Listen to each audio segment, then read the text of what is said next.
They tell you the most dangerous men in the underworld love the hardest. They tell you that a monster will happily burn his own city to the ground just to keep you warm. They whisper that the blood on a killer's hands washes completely clean the exact moment he touches the woman he loves. It is the oldest myth in the dark, and it is the exact myth Elena believed. She wanted desperately to believe that a man who deals exclusively in death could somehow be her absolute salvation. Tonight, the sky over the 5 boroughs burns a sick, bruised amber. When Ezra dismantled the rival commission, tearing it apart piece by bloody piece, Elena believed the slaughter was entirely for her. She looked at the bruised, bloodied knuckles of the man she loved and saw an impenetrable shield. She saw a ruthless underboss sacrificing his own soul, risking an all-out street war just to pull her out of the crossfire. That is the intoxicating beauty of weaponized altruism. It takes the heavy iron bars of a cage and makes them feel like the protective walls of a fortress. It makes the warden look exactly like a savior. But it is a beautiful, desperate lie. Ezra was never protecting her from the war. He was the architect of it. He was the one who quietly, methodically placed her on the battlefield 3 years ago. He moved the pawns, set the board, and waited patiently in the shadows for the perfect excuse to pull the trigger and claim the throne under the guise of righteous vengeance. Yet tonight, the lie is all there is, and it is executed with utter perfection. The sirens wailing in the distance are nothing but white noise against the heavy, deliberate sound of his footsteps on the hardwood floor of the penthouse. He does not look like a man who just orchestrated a massacre. He looks like a man who simply survived a nightmare to come home to her. He moves toward the bar, a striking black man perfectly tailored in a ruined, ash-dusted charcoal suit. He pours 2 glasses of amber bourbon from a heavy crystal decanter. The ice clinks, a sharp, clear, echoing sound in the suffocating silence of the room. He turns to her, offering the glass. When his fingers brush against hers, the contrast is devastating.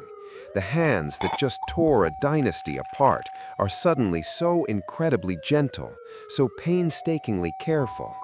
He kneels before her, sinking into the deep shadows of the room, letting the faint, ambient light of the burning city catch the sheer, manufactured exhaustion in his dark eyes. It is a masterclass in psychological warfare, perfectly disguised as raw vulnerability. He does not need to speak a single word. The silence does the heavy lifting. His bruised knuckles, his torn suit, and his quiet, steady breathing tell her everything she needs to hear. I did this for you. You are safe now.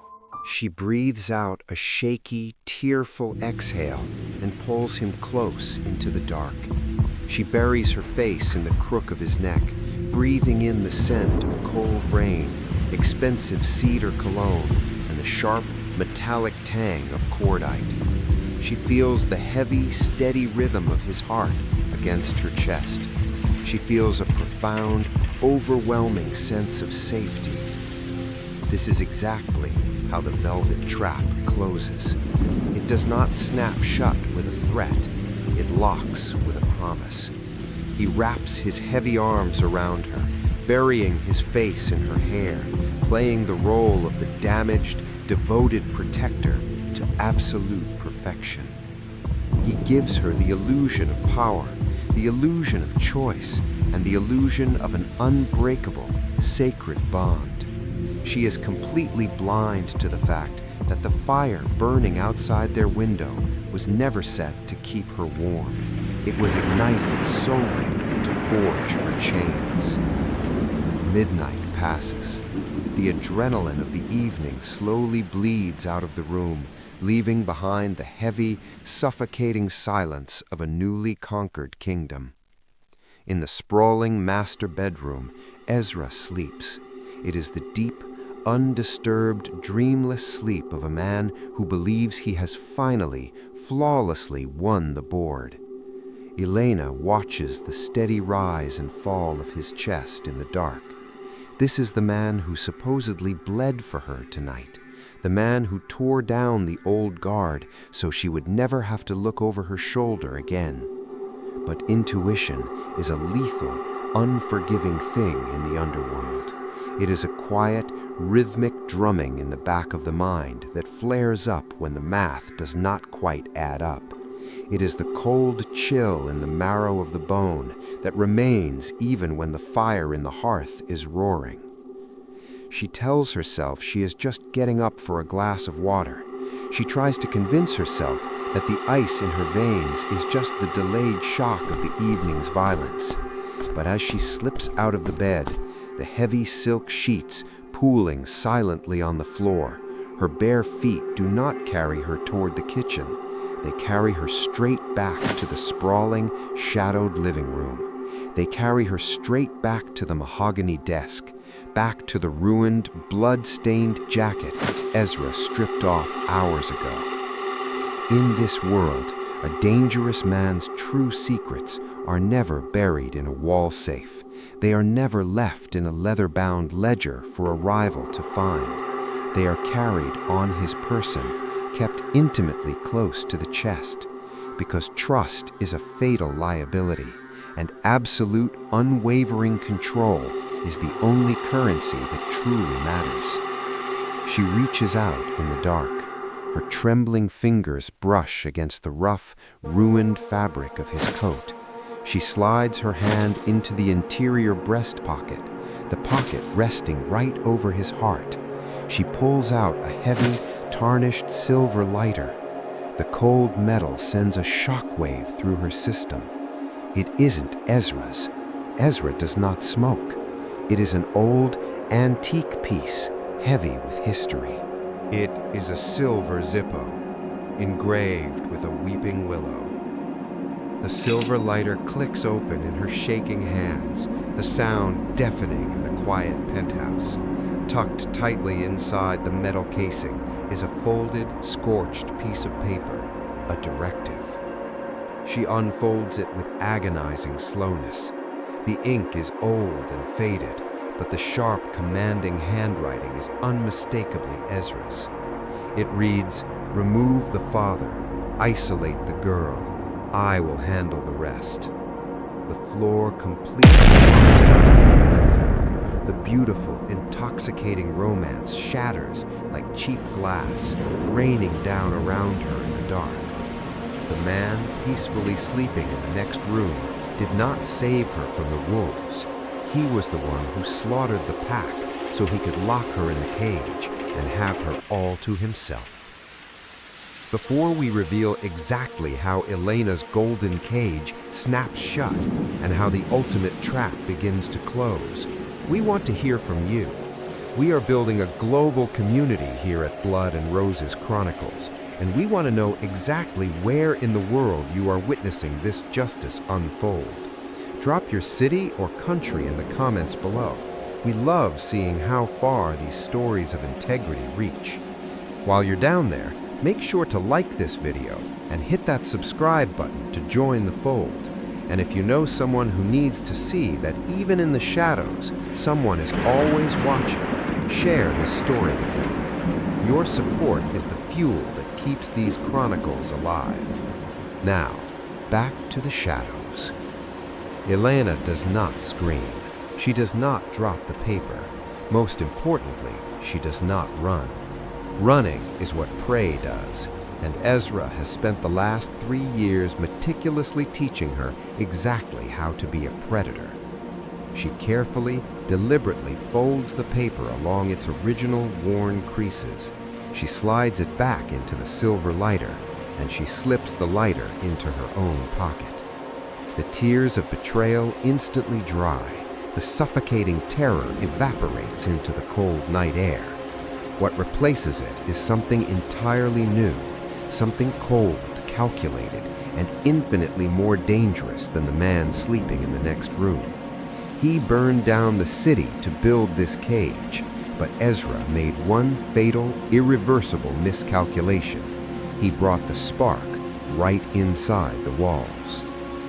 The violent, mechanical scream of the coffee grinder shatters the dead silence of the penthouse. Dark roast beans are crushed into fine powder. Elena watches the blades spin. Her face is a terrifyingly blank canvas. The tears from midnight are gone. The panic is gone. The heavy silver Zippo lighter sits dead center on the pristine white marble island, mere inches from her hand. A physical monument to her father's execution, resting casually next to the espresso cups. She hears the heavy, rhythmic thud of bare feet on the hardwood hallway.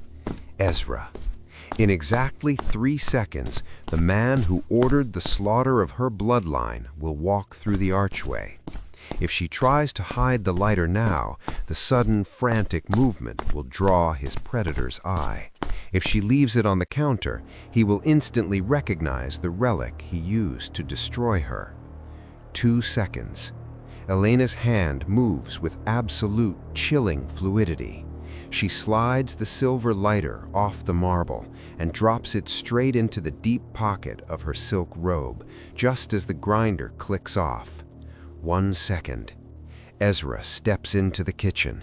The harsh morning light catches the fresh, dark bruises across his chest. He leans against the doorframe, watching her with the heavy, possessive exhaustion of a king who has just secured his borders. He is waiting for his prize. He is waiting for the grateful, trembling woman he broke the world to save. Elena picks up the steaming ceramic mug. Her hands do not shake. The boiling water does not ripple. She turns to face the monster. She walks slowly across the cold marble floor. She presses the warm mug into his bruised hands. She reaches up, her fingertips gently, reverently tracing the raw, broken skin over his knuckles. She looks up into the eyes of her father's murderer, and she smiles. It is a breathtaking, utterly flawless smile. It is the smile of absolute devotion. It is the most terrifying thing she has ever done. The tension instantly drains from his broad shoulders. He exhales, pulling her flush against his chest, burying his face in her hair. He closes his eyes, completely surrendering to the illusion. He believes the cage is permanently locked. He has no idea he is holding the match that is going to burn his entire empire to the ground. The morning wears on, and the illusion holds completely firm. Ezra finally steps away, the heavy oak door of the master bathroom clicking shut behind him. The sudden rushing sound of the shower echoes through the cavernous penthouse. In the underworld, running water is not a symbol of cleansing. It is a ticking clock. It is the only guaranteed window of absolute, unmonitored isolation. Elena does not waste a single second. The devoted, smiling lover vanishes the exact moment the water hits the tile. The apex predator steps forward to take her place. She moves silently through the sprawling, shadow-drenched corridors of the penthouse, slipping into Ezra's private study. The air in the room is thick, heavy with the scent of aged leather, expensive cigars, and the suffocating weight of absolute power. This is the nerve center of the newly conquered empire. This is where the blood is turned into money, and where the lives of entire families are reduced to simple, calculated strokes of a pen. She glides behind the massive mahogany desk. Her eyes sweep over the pristine surface. Ezra is a man of meticulous, terrifying control. He does not leave a loaded weapon on the table, and he does not leave his secrets in plain sight. But Elena has spent 3 years studying every micro-expression, every habit, and every shadow of this man. She knows that true power always keeps its most vital organs close to the chest. Her fingers trace the heavy wood paneling underneath the desk. She searches blindly in the dark, feeling for the slight, almost imperceptible groove Ezra's ring always catches on when he sits. She finds it, a hidden magnetic latch. She presses upward. A silent, velvet-lined drawer slides open into the dim light. Resting inside is not a gun, nor is it stacks of marked bills. It is a single, heavy black leather ledger. It is completely unmarked. She pulls it out, the leather cool and heavy against her palms. This is not just a book of numbers. It is the exact structural foundation of the empire Ezra just burned the city to claim. If the silver Zippo lighter was the motive for her revenge, this black ledger is the weapon she will use to execute it. She opens the heavy cover. The pages are filled with his sharp, commanding handwriting. Bank routes, political payoffs, the names of the corrupt judges he owns, the shipping containers he uses to move his arsenal. It is the entire criminal syndicate perfectly mapped out in black ink. But as her eyes dart rapidly across the columns, she stops dead. The breath catches in her throat. She turns to the final, freshly written page. It is a ledger of liabilities, and sitting at the very top of the list, marked in red ink, is a single word: Elena. The man singing in the shower down the hall did not just murder her father. He has actively been calculating the exact cost of keeping her alive, waiting for the moment she is no longer useful. The cage was never meant to hold her forever. It was always a holding cell before the slaughter. Before we reveal how Elena takes this blueprint and begins to systematically dismantle his empire, we want to hear from you. We are building a global community here at Blood and Roses Chronicles, and we want to know exactly where in the world you are witnessing this justice unfold. Drop your city or country in the comments below. We love seeing how far these stories of survival and retribution reach. While you're down there, make sure to like this video and hit that subscribe button to join the fold. And if you know someone who needs to see that even in the shadows, someone is always watching, share this story with them. Your support is the fuel that keeps these chronicles alive. Now, back to the shadows. The sound of the shower abruptly cuts off down the hall. The ticking clock has run out. Elena's heart hammers a violent, deafening rhythm against her ribs. She has less than 60 seconds before Ezra walks out of the bedroom, expecting to find his beautiful, fragile pawn waiting for him. She pulls a sleek, silver smartphone from the pocket of her silk robe. Her thumb hovers over the camera icon. She does not steal the book. Stealing the book would immediately alert the warden that the prisoner has slipped her chains. Instead, she methodically, rapidly photographs the final 3 pages of the ledger, the bank routes, the political leverage, and the hit list. She takes the ghost of the empire, leaving the physical body untouched. With agonizing precision, she closes the heavy black leather cover. She slides the ledger back into the velvet drawer. She presses the magnetic latch, the mechanism locking with a soft, inaudible click, just as the bathroom door creaks open down the hallway. When Ezra finally walks into the study, a fresh towel draped over his broad shoulders, he finds Elena standing by the towering bookshelves, casually tracing the spine of an old novel. The sunlight catches her profile. She looks entirely innocent. She looks completely defeated. He smiles, a dark, possessive smirk, believing he holds the entire world in the palm of his hand. He does not know that the woman standing across the room has just downloaded the exact coordinates of his impending destruction. He does not know that the hunt is over. The execution is about to begin. True destruction does not begin with an explosion. It begins with a phantom hemorrhage, a quiet, invisible bleeding that drains the life from the body long before the victim ever realizes they have been cut.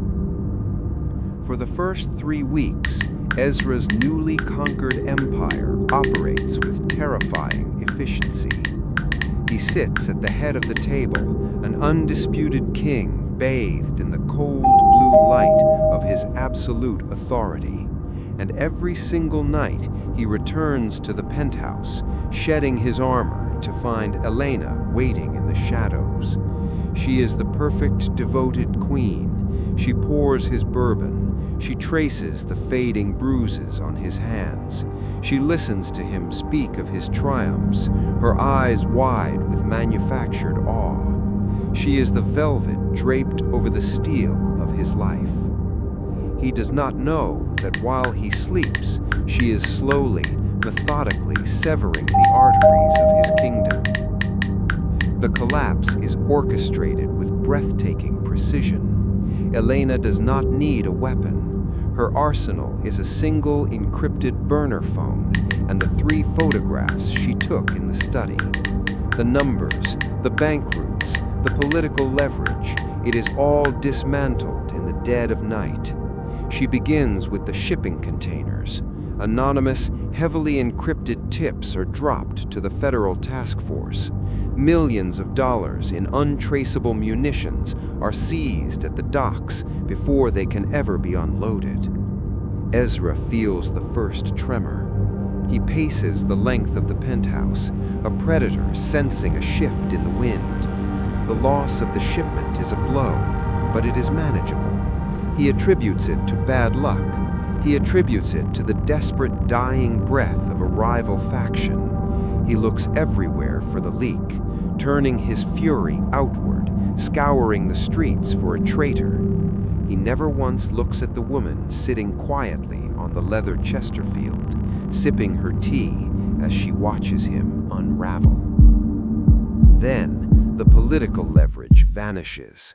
The corrupt judges and city officials, the very men Ezra bought with blood and blackmail, suddenly sever their ties. Their offshore accounts are mysteriously drained, the funds routed through a dozen ghost corporations until they simply cease to exist. Without his political shield, the empire is suddenly exposed to the elements. The paranoia begins to set in, the suffocating, toxic rot of a man who realizes the ground beneath him is hollow.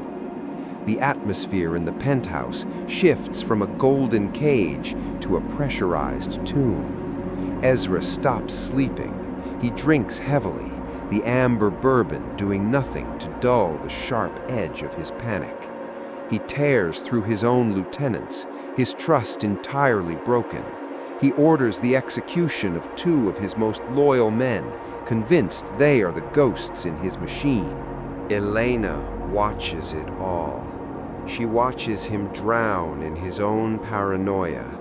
She watches him burn his own house down from the inside out, completely blind to the fact that she was the one who handed him the matches. It is a slow, agonizing execution, and she does not blink once. The final blow falls on a night identical to the one where the lie began. The sky over the city is pitch black, weeping heavy, relentless rain that lashes violently against the floor-to-ceiling windows of the penthouse. Ezra is locked in his study. The heavy mahogany doors are bolted shut. He has spent the last 48 hours desperately trying to plug the holes in his sinking ship. He reaches under the desk, his ring catching on the hidden magnetic latch. The velvet drawer slides open. He pulls out the heavy black ledger, seeking answers, seeking a single thread he can pull to unravel the conspiracy that is suffocating him. But as he opens the heavy leather cover, a cold, paralyzing dread floods his veins. Resting flat against the very first page is a piece of tarnished silver. It is an antique Zippo lighter, engraved with a weeping willow. Tucked neatly underneath it is a scorched, faded piece of paper, the directive. His own handwriting staring back at him like a ghost from the grave. Remove the father, isolate the girl, I will handle the rest. The air vanishes from the room. The absolute devastating reality crashes down on him with the weight of a collapsing building. The leak was not in his ranks. The ghost was not a rival syndicate.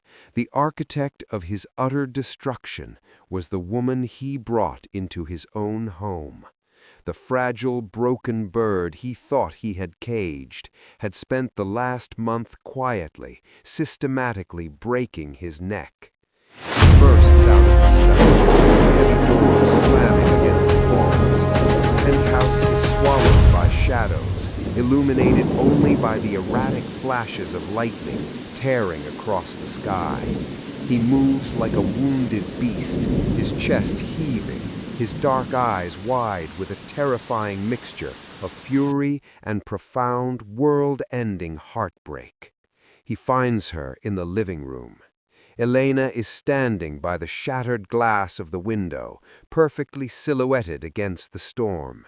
She is not hiding. She is not trembling. She is not wearing the oversized trench coat of a victim. She is dressed in sharp, tailored black, her posture perfectly straight, her chin held high. She looks like a queen who has just successfully defended her board. Ezra stops 10 feet away. He looks at her, truly looking at her for the very first time. The illusion of the fragile pawn shatters completely. The silence stretches between them, heavy, suffocating, and absolute. There are no words left in the world that could possibly alter the gravity of this moment. He realizes, with a sickening drop in his stomach, that she did not just break his empire. She broke him. She weaponized his own desperate need to possess her, and she turned it into the very blade that gutted him. The wail of sirens bleeds through the rain, not just one, but dozens. The sound rises from the streets below, a mechanical death knell echoing off the concrete. The task force has arrived. The warrants have been signed.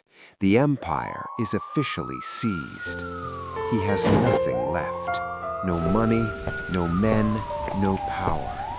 He is reduced to a mortal, broken man, standing in the ruins of a kingdom he burned the world to claim. Elena does not gloat. She does not smile. She simply watches the realization settle into the marrow of his bones. Then, moving with absolute chilling grace, she walks toward him. Ezra did not move to stop her. His hands remain at his sides, heavy and defeated. As she passes him, the faint scent of rain and vanilla lingers in the air, the last ghost of the love he thought he owned. She walks out the heavy oak doors of the penthouse, leaving them wide open behind her. She walks down into the storm. The rain is a silver sheet, washing the ash and the blood of the last 3 years from her shoulders. The neon lights of the city reflect off the wet, slick pavement as she moves forward. She does not look back at the flashing lights swarming the building behind her. She does not look back at the cage. She simply walks into the dark, a shadow stepping out of the fire, finally breathing the cold, magnificent air of absolute freedom. If that final glimpse of Elena walking away into the rain, leaving the ashes of a ruined empire completely behind her, then click that like button right now. Subscribe to Blood and Roses Chronicles to join our community for more cinematic journeys into the shadows. Drop a comment below and let's talk about that hard-earned justice. Did Ezra get exactly what he deserved, or was Elena's revenge too cold? Remember, the world might see someone silent or broken when they look at you today, but never forget, you hold a signal that can change everything. See you on the next one.